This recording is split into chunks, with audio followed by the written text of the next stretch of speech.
Happy Independence Day, Barbados, from all of the members of the United Progressive Party.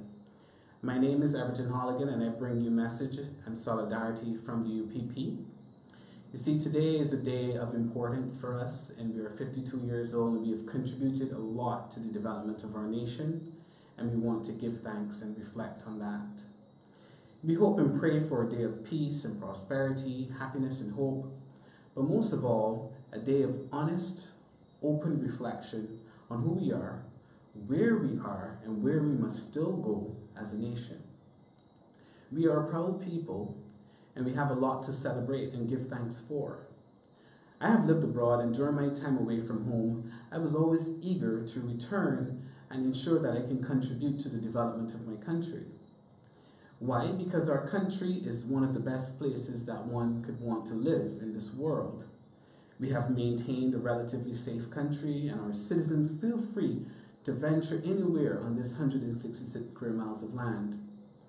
In our 52 years of self-governance, we have shown resilience and commitment to elevate the standard of living for all of our citizens, and we did that above and beyond what we inherited from our colonial government.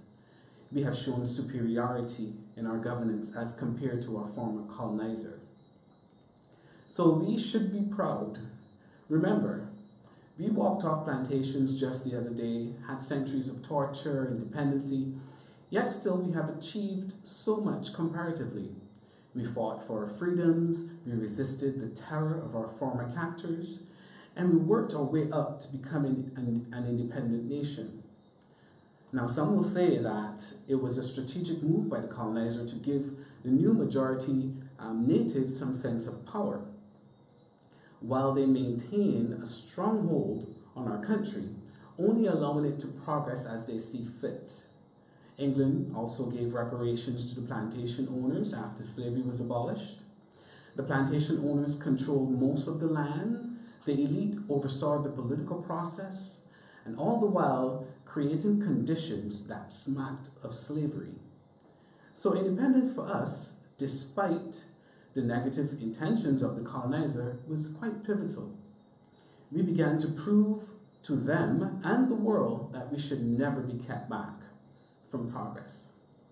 We excelled under gruesome conditions, we rioted, formed unions, planned, strategized, built organizations, and then, on that 30th day of November 1966, we seized the opportunity to champion our future.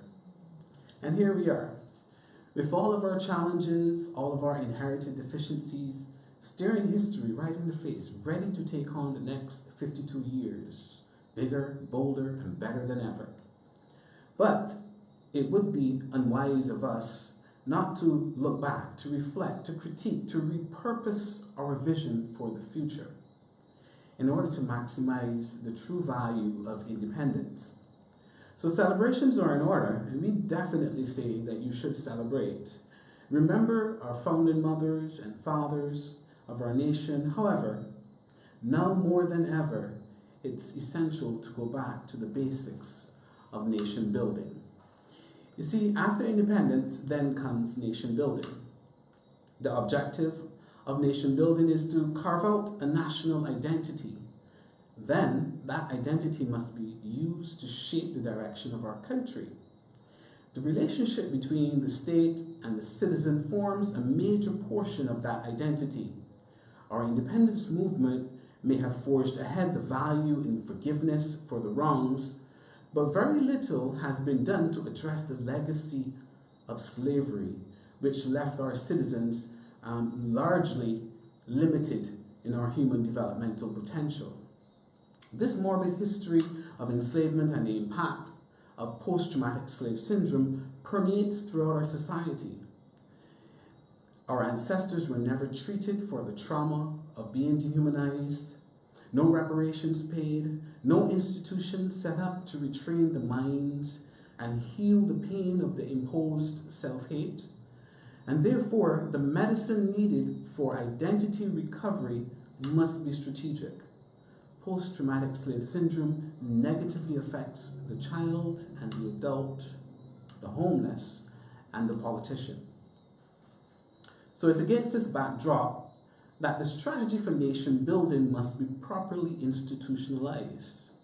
Once we identify areas of low self-esteem, abuse, classism, racism, inequity, and inequality, then the state must move swiftly to rectify them. These issues are deeply intertwined into how our society functions.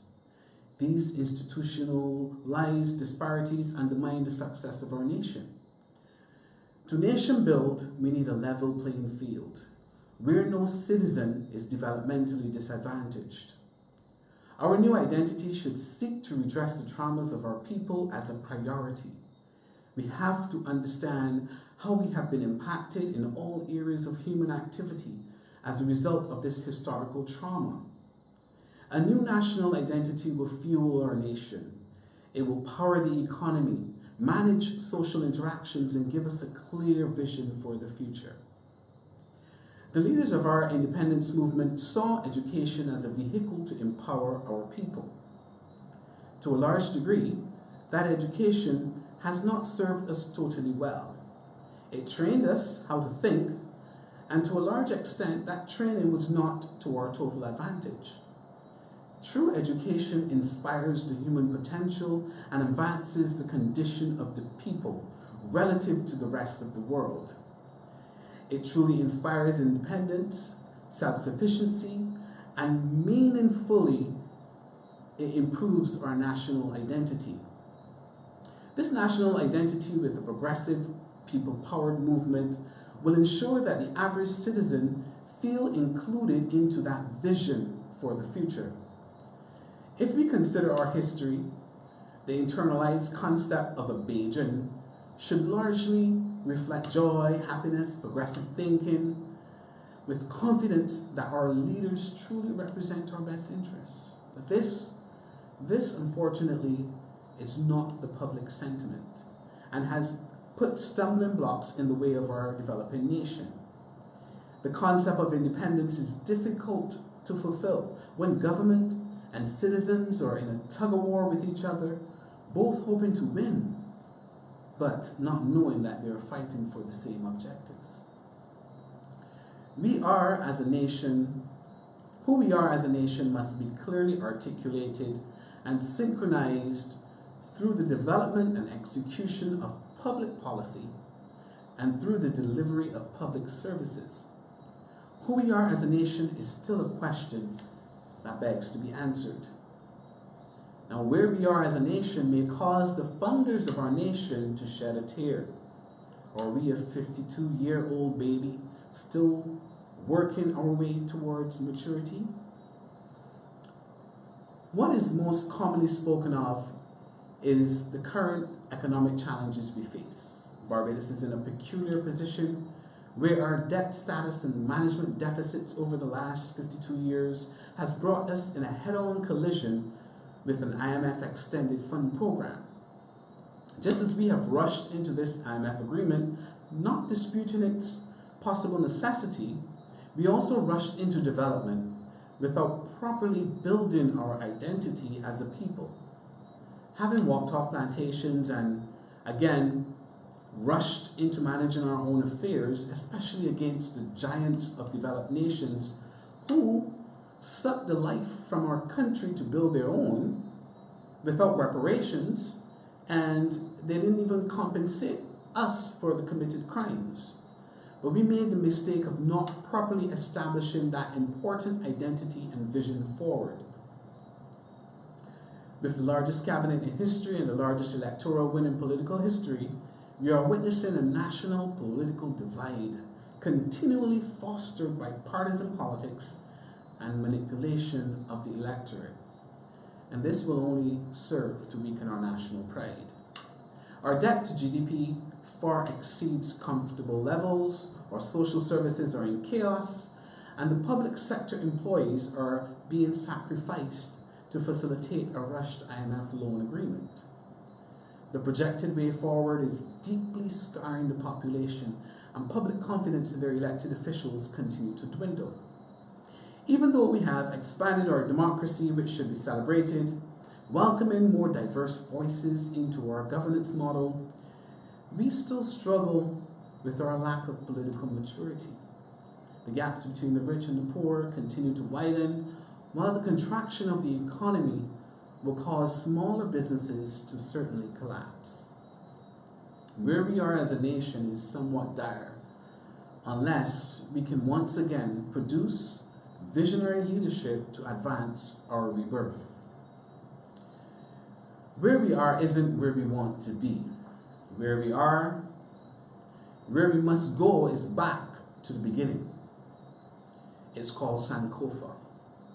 Sankofa is a West African philosophical concept that inspires one to look backwards, to go back to the past and find the essence of the past, the substance from the past, and then use it to inform your future. What we call a Barbadian is a fusion of the best with the worst. We have to extract that best. We must remember our rich communal culture that we brought with us in captivity. That spirit dictated how we treated each other, how we celebrated our women and children, protected and cared for the elderly, and we empowered our men. That spirit is what we need. We have to recapture the beauty of that culture and try to desperately erase the culture of our captors, or at least suppress it.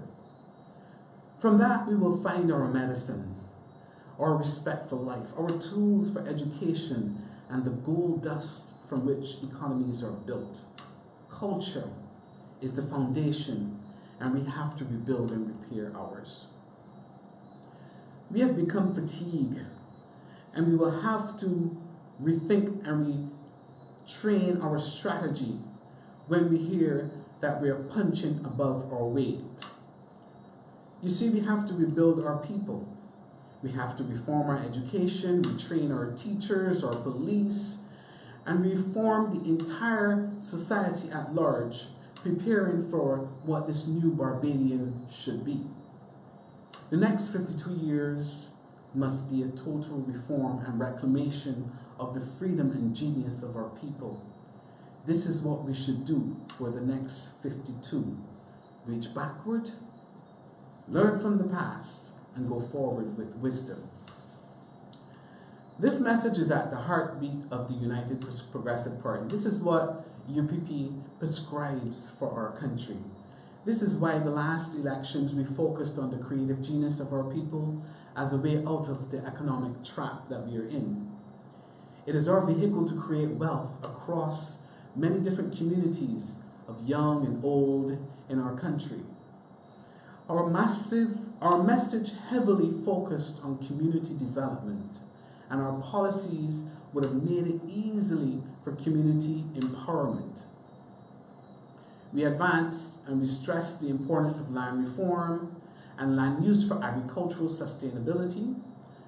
We enforced the idea of reducing and eradicating non-communicable diseases where necessary, because these diseases, they threaten our citizens at alarming rates. Our vision for a green economy and a technologically advanced country to inspire innovation and creativity proves our competence and vision for the future. You see, we stand ready with the people of Barbados to continue to strive for true independence. We stand ready to reform and return to the wisdom of our elders and the wisdom of the past, and then fusing that wisdom with the passion of the youth in the present, then to ensure that there is a bright future for us all. We long to grab hold of the freedom that we know we desire. That universal freedom we are yet to fully achieve across the diaspora, but we know the future is bright. We want to encourage you to continue to celebrate Barbados and what we've accomplished, and we hope that you have a fantastic Independence Day and an independence season, but know for sure that we have a lot to reflect on. We have to carve out the future by going backwards to go forward. I thank you.